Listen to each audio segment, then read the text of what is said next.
Well, it's May 10th and lots of things are happening in the garden. First off, I've been starting a lot of stuff under lights. So here's on a heat mat and under lights are some cosmos. They had started germinating after 3 days. So they're doing really great. And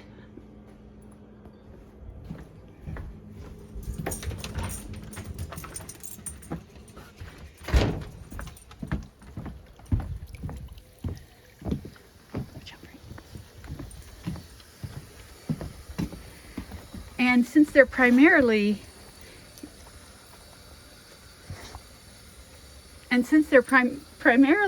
Frank's giving me kisses. Hi, Frank. Frank, you're a nerd. I love you, Frank. And since they're primarily a light germinating kind of seed, I put some in this unheated little temporary greenhouse I have on mats to get started, but they're starting to germinate out here too. So I'm gonna today leave them in the light. It's really gonna be warm and sunny outside, and let them continue on. So these are some more trays of cosmos that I have going on, and then behind are some sweet peas. So I have some sweet peas that I fall planted the seeds. They're coming up, but not as consistently as I'd like, so I'm going to start some in these little cups outside. They're pretty tough, so I'm just going to leave them sitting out under the eaves of the house here, and I think they'll germinate, probably within a week. They'll be taken off, so happy about that. These over here are my roses are really coming on. Those are some different varieties of potatoes that I'm starting in potato sacks. You start off, you put about, about 4 or 5 inches, 6 inches of soil in the bottom of the sack. Then you put your potatoes in there, and then you cover them up with another 4 or 5 inches of dirt. And then as they start growing, you pile dirt up around the stem, leaving leaves exposed, of course. And then you keep adding and adding and adding, and then you get lots of potatoes. I'm really happy about these roses. The one on the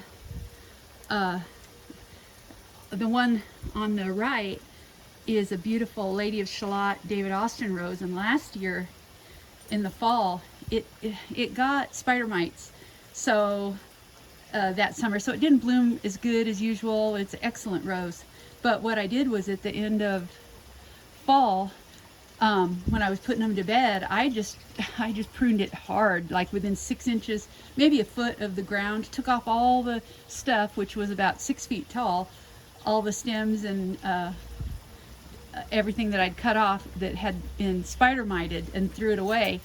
And man, it's come back great. So I'm gonna remember that about this if I ever get spider mites again. Hope I don't like them.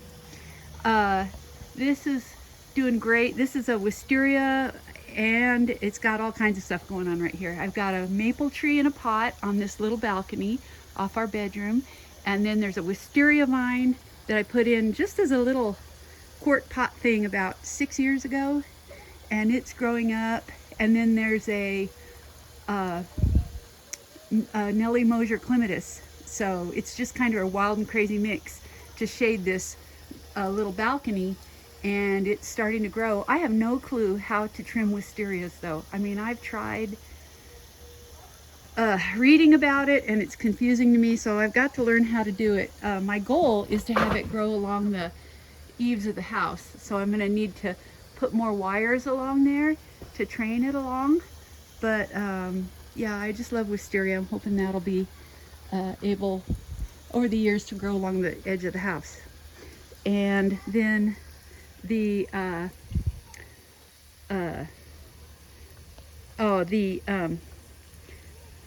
can't think of the name of it. Pulsatellas are now done blooming, but they make these beautiful seed heads, and they're gorgeous. And our little crazy weird pippin apple tree, or Granny Smith, is blooming and growing. Lots of strawberries, different varieties in pots and in raised beds.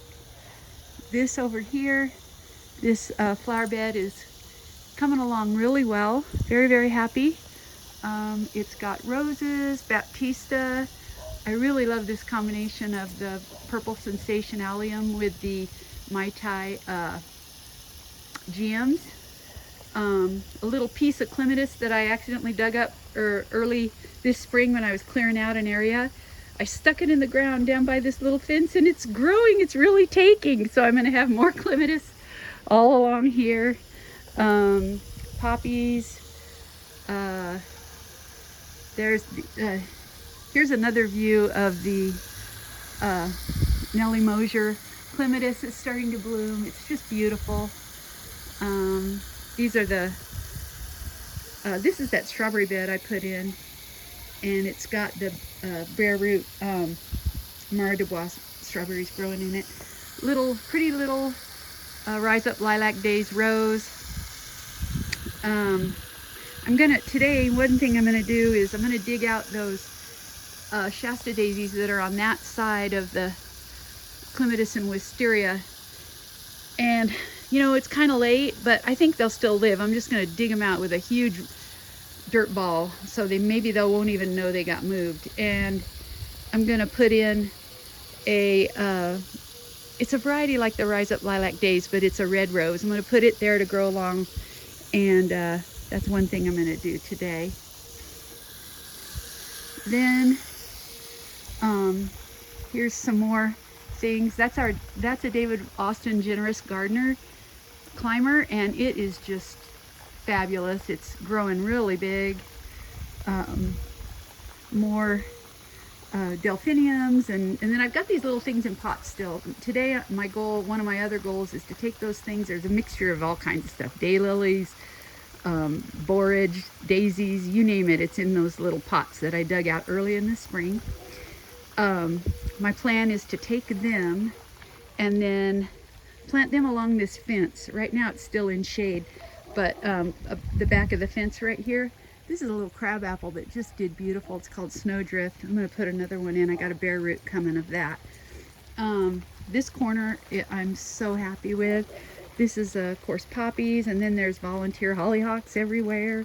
But that is a blue Ragusa clematis that I dug up and moved last year, and it's growing like mad. There's some hops vines coming up. I thought I dug that hops completely out because it was a monster a couple of years ago. But of course, once you have something, it never really goes away. And actually it looks really pretty there in that corner. So happy about that. That is right there is the rose, the Benjamin Britten David Austin rose that I trimmed in my video about pruning roses. And there's some more purple sensation. So here we've just got, I'm still working on this bed, but there's a whole variety of different things. A Thalictrum, some little roses that are still getting established from last year. Here's the New Dawn, which I think is beautiful. This bed's kind of harder for stuff to grow in than some of the other ones, so it takes a little more figuring out over the years. I'm gonna put that, I have a Snowdrift bare root coming in. I'm gonna put it right here. I think it'll look really good. These are semi-dwarf. I plan on trimming them so they don't shade out things if need be. And then here's that's another Rise Up Lilac Days. David Austin Desdemona. These are, and on either side are some blue lupins that I planted from seed, and I think they'll look really pretty next to that rose. They're getting ready to bloom. This corner is one of the toughest areas of the whole garden, so if anything wants to grow here, I'm just happy. But there's a honeysuckle and another hops vine back in there. It's really cold and shady back here, way cold. Everything takes way longer. That's a little prairie spy apple. As you can see, it just takes like a month longer for it to leaf out and to flower out, because it's just so, the conditions are tough back here. But there's poppies. I got a whole bunch of poppies. They're the Beauty of Livermere, so they're bright red. I mean, they are just amazing. So I'm really glad about those. Those are gooseberry bushes on either side of the apple tree. And then that's a David Austin Queen of Sweden rose that's growing right there. Really happy. Again, this side of the fence, this is a north facing side. It tends to be really cold. So here the bleeding hearts are just getting started. And then those are some Jacob's Ladder. And then there's, oh, it's not Eryngium. It's a,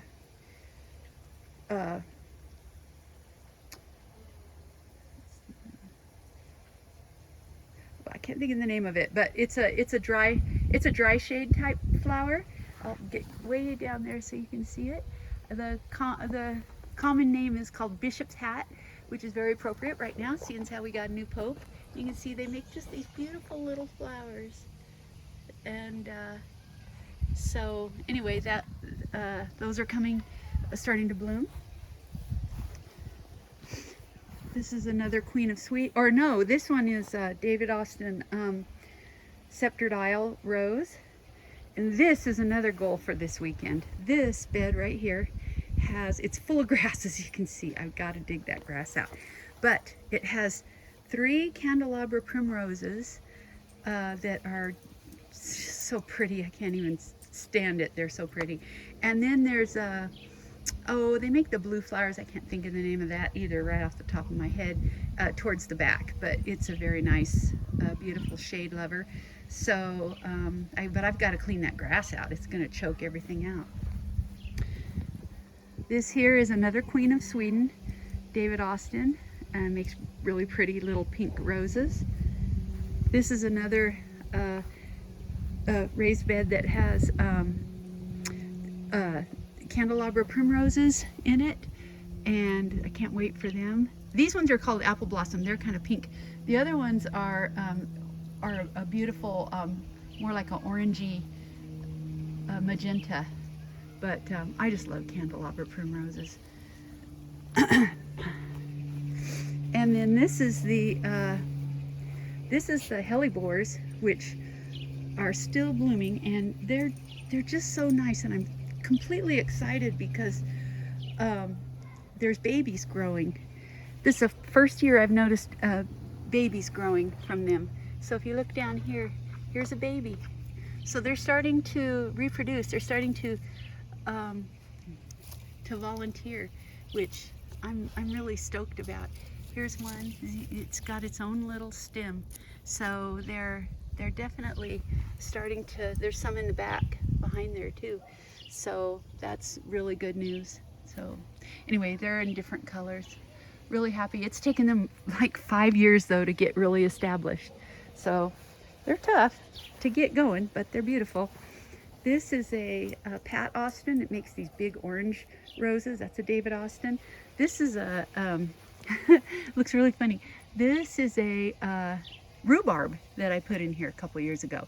And you're not supposed to pick them until they've been in for several years so they can get good roots. But they got this funny flower that's forming. So I don't know, it might not be sunny enough here, but it seems to be doing okay, so I guess I'll leave it. This is a David Austin Lark Ascending Rose. It gets really big, and it is so beautiful. It's like a sunset colored roses, and I just adore it. Hi Frank, hi Marie, hi Mommy, hi Frankie. Yes, you're so cute. Yes, my babies. I'll throw the ball in a little bit. This here is just a little oak leaf primrose, and what I'm going to do again, this is another thing that I'm aiming to do this weekend. I'm going to dig this out because it grows okay here, but I have a bunch of other different varieties of primrose species, and they grow happier under the shelter. So I'm going to dig them out, put them in a pot over there in the area where the other primroses are, and then in this pot or this little raised bed, I think what I'm going to do is plant some peas in there and let them get going on a trellis, and then maybe put my okra in there. I'm starting some okra from seed, and anyway, because this space is just going to waste, and I think that the primrose will be happier somewhere else. This is a Rambler, a David Austin strawberry. Oh, this one's called Lady of the Lake, and it's doing really, really good. It's almost, maybe by the end of this year, it'll be reaching up into this huge lilac that's about 25 feet tall. And that will be really cool. That's my goal, is to have that grow over there into that. Now this, I'm really happy. This area is kind of neglected. I need to get in here and do a lot of work. But my peony bed is doing, I'm really thrilled with it. So this is the 3rd year for these peonies. And every single one, there's 12 in here. Every single one has fat buds on it. I don't think they're gonna mummify. They look like they're gonna all bloom. This will be the 1st year that they're gonna bloom. So I'm really, really stoked. And of course, peonies come in early, late, and late varieties. So some of them are bigger than others, but they're doing really, really well. And so that'll be a beautiful sight. Also doing really good in here, I planted foxgloves seeds a couple years ago. Or, well, these are from last year, and they're growing. And I also put in a whole ton of the wild columbines, the ones that are orangey red, and they're growing this year and gonna bloom, and that's gonna be really, really cool. This bed is where I'm gonna put a lot of annuals. I have a lot of cosmos and things like that that I'm putting in, and those sweet peas that I'm growing, I'm gonna put them in this bed right here. It had some tulips in it. There's 2 of the Beauty of Livermere poppies. I had 3. One is just like barely living. I don't know what happened to it. Maybe a critter ate it or something. I don't know the roots, but these 2 are doing really good. They're gonna bloom soon. There's really only a couple of perennials in here. I kind of want to keep that space for annuals. Then as we come around here, this is the Wallerton Old Hall David Austin rose that just is amazing. It grows like 12 feet tall. It's just a wonderful, wonderful rose. This is a Rise Up Lilac Days that I've got growing along this pole right here. And then we'll go in here. This area is one, last year I worked a ton on it, but this year I haven't really done too much with it yet. The other ones needed more attention. These are 2 poor little French lace roses. They're very beautiful, but they're very, very frost sensitive, and it gets really cold for a long time here in the winter. They really aren't for this zone, but they've been growing good here for like 5 years. I think they're gonna be okay. Their leaves are purple when they first come out, so don't be alarmed. That's how they're supposed to look. But they really got frost damaged, even, and I'm just waiting to see. I trimmed them back, but not super hard because I wasn't sure what was alive or not. And this one doesn't look very good. Let me see. Well, I don't know. There's a little bit of growth right there. This one might be done, but I'm gonna leave it in. As it becomes more clear what's dead, I'm gonna cut it all off. But you never know with these are own root, so it may send out some new canes. So it might still be okay, but the roses are so beautiful. They're sort of like a hybrid tea, but they're this beautiful creamy peach color. Oh, they're just amazing. So I hope it lives. I don't know, might have just got too cold this winter. But over here, of course, the geums are beautiful. These strawberries, the dogs like them, so I'll leave them in, but I think I'm going to take them out after they fruit. This is another beautiful David Austin rose, Bathsheba. My apple tree, that one's like a Fuji, looks really good. And then the raspberries that I dug up and moved and put all around this apple tree are just really happy. I'm gonna have to watch it because they're gonna start growing and sending out suckers everywhere, but they're happy there, so I'm glad. They're very, very good raspberries. This apple tree that I spaliered, started it like 6 years ago. It's a Lodi. It looks so good to me. I mean, it turned out really good. So happy. This is the strawberry bed that I put in last year for the Mare de Bois. They look good. They're really got a lot of blooms on them. This bed is very, very pretty on this side of it. These are some big phyllictrums that are great. The echinaceas are growing. Planted them from seed a couple of years ago, and they're doing really well. Those are some decorative alliums back there, but there's some grass, so I'm gonna have to get in there and dig the grass out from the flowers.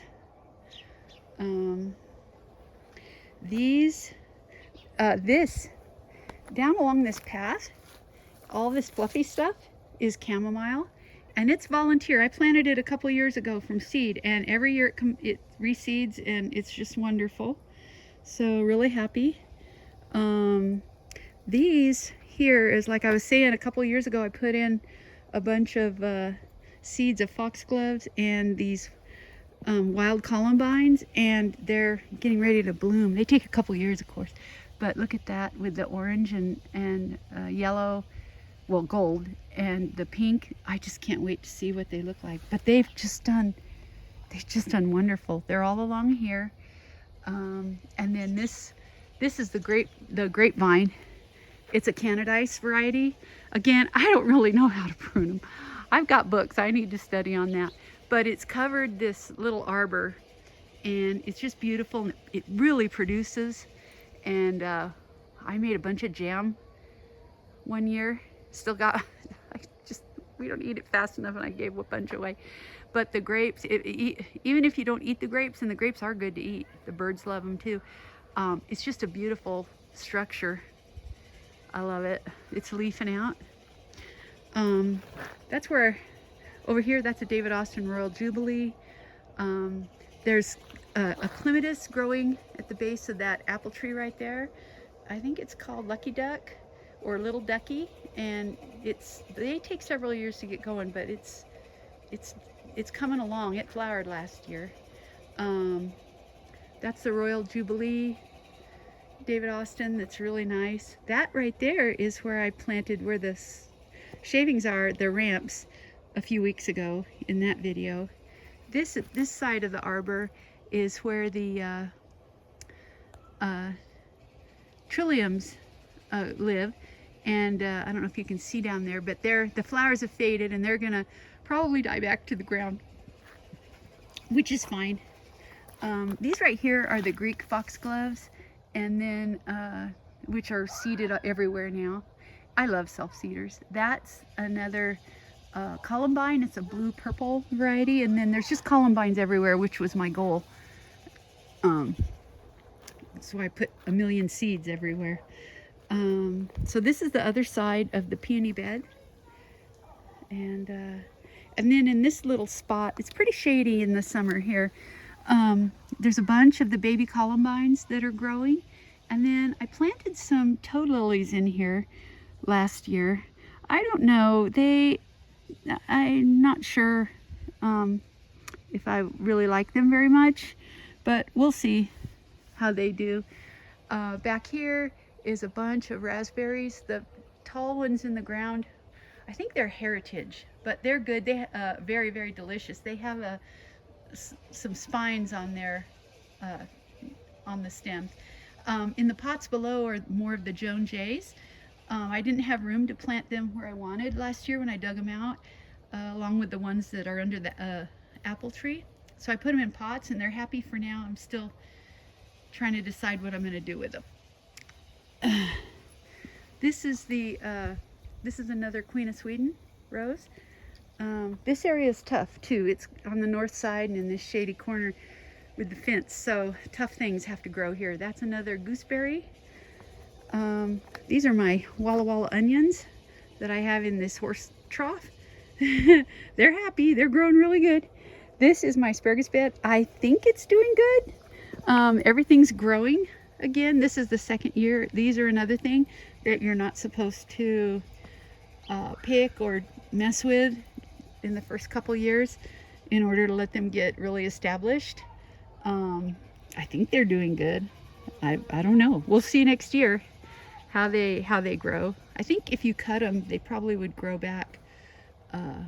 Just keep with multiples. So since you don't cut them, they just grow one long stalk that flowers, which is fine. So I'm just gonna wait. It's an experiment. I think I'm gonna put in a whole bunch of manure, several inches of manure, and let them keep growing. But hopefully we'll have a producing asparagus bed in another year or two there. They all grew, every single one, and half of them are purple and half of them are called Martha Washington. So those are the varieties there. And then back here is a red currant bush that's loaded with blossoms starting to turn.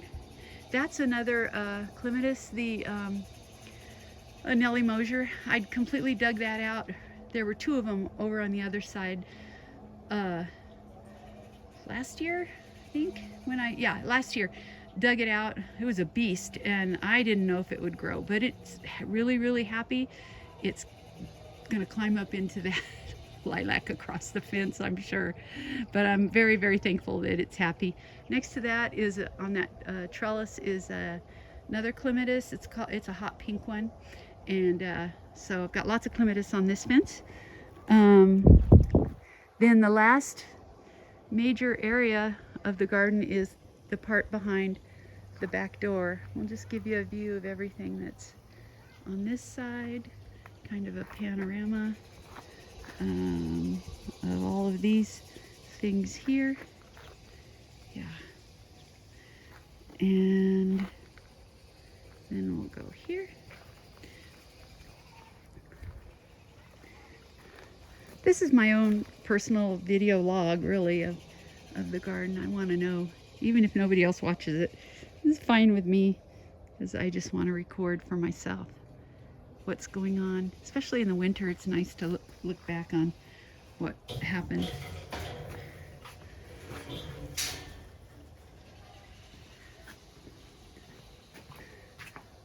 So this area here is the shaded part by the back door under the patio. This is where, when I dig up those oak leaf primroses, I'm gonna put them in a pot back in here. These primroses are starting, these are the early spring flowers in pots, and so I've got my regular primroses here. They're just about done for the season, and I like to have pansies in with primroses. I think they make a happy life together. But there are still some little cuties under the leaves. These are the hepaticas. Their flowers have completely, they're done, but the leaves, of course, gather them lots of energy for next year. These here are the auricula primroses, which are so special and beautiful. I don't know if you can see down in there. And then here's one. So beautiful. Oh, these have bloomed. Oh my word. Okay, these are very subtle, but these, if you can see, these little guys right here, look at that. Those are the Farina ones. I can't remember the name of them, but look at those. Those are amazing. Look at that. They bloomed. They're hidden under here, but look at that. Oh, that is exciting. Yes. Little beautiful things. Oh my word. I had ordered these. They're so hard to find. So hard to find. There was a specialty nursery up in Sikkim, I think it's called, Washington, who I think that people retired and they went out of business now. But a couple of years ago, they had auricula primroses, and so I special ordered them from them, and boy, I'm glad I did. They're just exquisite. So this is a really nice, it's called Above All Rose. It makes these really pretty salmon colored orangey roses, and it's getting ready to bloom already. As you can see, there's a bud right there, but it'll probably go all the way up to the roof edge. And then this is a final area here by our back door. The white bleeding hearts, which I absolutely love. The Trollius, the pink bleeding hearts getting ready. Yeah, I think I've got a red colored above all rose. Not above all, it's sort of like, it's the same growers that do the Rise Up Lilac Days. They make these climbers that are, have these little long-lasting roses. Anyway, so the red variety. Anyway, I'm gonna put one on an obelisk here in the middle of this bed. That's something I'm gonna do. And then I have two others. They're in little pots right here. So that's what another thing I'm gonna do today. And then this, believe it or not, is actually a very beautiful bed down here. It's full of grass. I've got to get that grass out, but it's got a mother of pearl rose, daylilies, spiderwort, all kinds of really cool stuff down in there. And I just got to get in there today and clean all that out so that it can get light and air. But that's the garden. And in here I've got some tomatoes going that I got started under the lights and on the mats in the house. And in the back, what I'm doing is I'm potting up some seeds for okra. And in this little unheated temporary greenhouse. I put them on mats because okras germinate from heat. But I'm in the middle of doing that when I made this video. So I'm gonna get all my okras started. And that is a comprehensive view of the garden. We'll just take a long picture of the whole thing. So there's back door. There's all along the south facing wall of the house. The bedroom, balcony, all around the corner. I'm going to put a bunch of veggies in pots back in that corner too this weekend. Carrots and all that kind of stuff. All that good stuff. Well, not actually pots, but some of those grow bags. So this is just a comprehensive view of the whole garden. I got that tub there because I'm going to pull that grass and throw it right in the tub. Frank, what did you do? Frankie, he's eating that dirt. My husband keeps this lawn so beautiful. Frankie, Frankie, no, no, no, you don't do that. Well, I can't leave those seeds down on the ground. He took a sweet pea thing and started eating the dirt. Frankie, that's very naughty. You can't do that. That's bad boy. Ah, they like that dirt because it's got stuff in it that smells. Anyway, so that's everything.